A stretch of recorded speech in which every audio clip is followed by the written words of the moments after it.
हाँ, बकवास पर आपको खुशामदीद। महरूम ड्रामे की अगली किस्त में आप देखेंगे कि माँ के मरने का सदमा ज़ोया को बस इतना सता कि लफ्ज़ माँ इसकी ज़िंदगी से निकल गया और पीछे सब कुछ इसके पास है।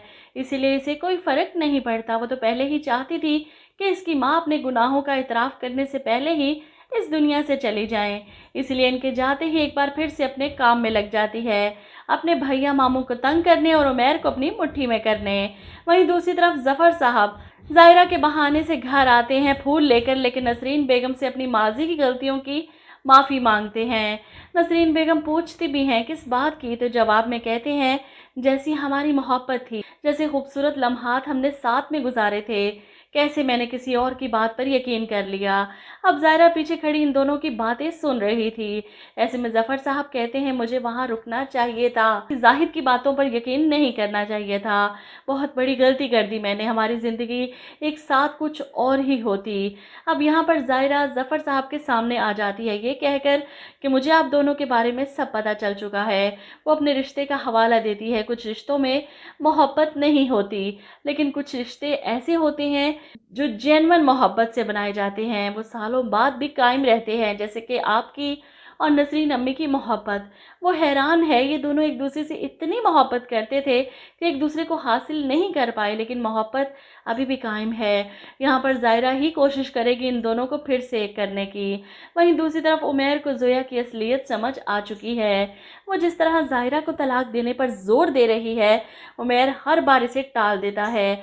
मुझे तो कुछ ऐसा ही लगता है कि तलाक ना देने की वजह यही है कि जब उमैर को सच्चाई पता चले तो एंड में इसको और ज़ाहिरा को फिर से एक करके ड्रामे की हैप्पी एंडिंग दिखा दी जाए, जो कि मेरा नहीं ख्याल कोई भी चाहता है। उमैर किसी का भी इतना पसंदीदा नहीं कि एंड में इसे ज़ाहिरा मिल जाए और ड्रामा हैप्पी एंड हो जाए। जो अपनी माँ का ना बन सका वो किसी और औरत का क्या बनेगा। ठीक है, सारी ज़िंदगी माँ के ख़िलाफ़ इसके दिल में जहर भरा गया, लेकिन माँ तो माँ होती है। कोई कितनी भी नफ़रत करवा ले, माँ माँ होती है। मुझे तो इस ड्रामे का एंड कुछ अलग ही नज़र आ रहा है। जैसा कि अब तक आपने देखा कि मीर ज़ाहिद की सच्चाई उमैर तक आते आते रह गई, लेकिन एक दिन ज़ोया उमैर को इसके बाप से बदगुमान करने में कामयाब हो ही जाएगी। अभी तो फ़िलहाल मीर ज़ाहिद इसे ब्लैकमेल कर रहे हैं, बार बार ये कह कर के तुम कातला हो। इस बात पर ज़ोया की बोलती बंद हो जाती है। अव्वल तो उमैर को इसके बाप से दूर करने के लिए वो हर बाज मार रही है। ऐसे में मीर ज़ाहिद ज़ोया से कहते हैं उमैर कहाँ है, मेरे साथ नाश्ता करता है वो रोज़, तुम जानती हो हम इकट्ठे एक टेबल पर बैठकर ही नाश्ता करते हैं। जिस पर ज़ोया कहती है मैं और उमैर कब कहाँ क्या करेंगे ये हम डिसाइड करेंगे, आप नहीं। उमैर को मैं नाश्ता करवा दूंगी, आपके लिए टेबल पर लगवा दिया गया है, फिक्र ना करें, जहर नहीं मिलाया।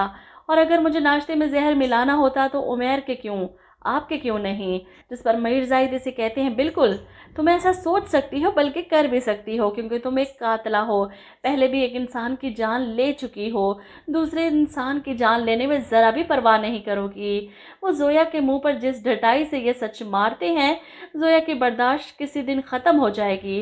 वो सिर्फ इस एक बात से चुप होती है, वरना तो इसकी ज़ुबान के आगे कोई टिक ही नहीं सकता।